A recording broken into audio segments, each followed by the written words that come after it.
This is Saturday afternoon in Starkville, Mississippi, and I'm smoking pineapple deer sausages. Somebody gave them to us from the church, and I intend to enjoy them.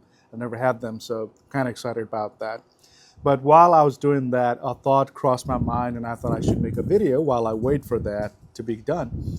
That is the doctrine of age of accountability. So when do we hold, or when does God hold children accountable for their moral failure?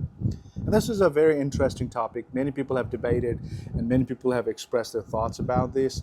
And I thought I would express my thoughts and my ideas about what this is. A couple of things to consider. First of all, that Bible clearly, plainly tells us that the humanity is born in sin. No one who enters this world is morally pure. We are all impure because we have Adamic nature and sin in us, and that is expounded in the book of Romans, and you should read the book of Romans if you'd like to see what further explanation there is. But that's the first thing. The second thing is we have Jesus interacting with children. When Jesus was teaching, his disciples were preventing the children coming to Jesus because they thought children would disrupt the teaching or whatever that was happening at the time.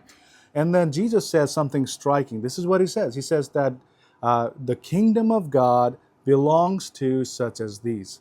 And which is, now you have to scratch your head because first, we are all born into sin, so that means those children are also born into sin. So how can the kingdom of God belong to those people? Because we have Jesus pronouncing harsh judgment against the aware adults throughout the Bible for their moral failures.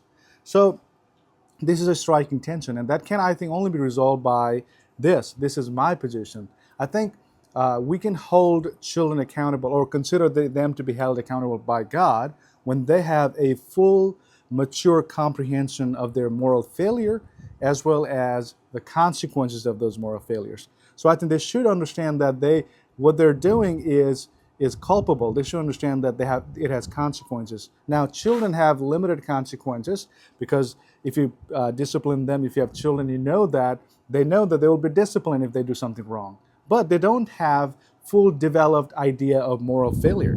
But there is other full comprehension. That is, a children knows that God exists. God has set up standards and rules and laws, and then God exists in this world, and there are certain guides and rules that guides their inward and outward actions.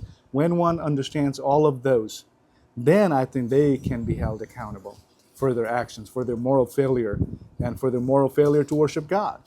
So that would be my position. I don't know what you think. Let me know in the comment section.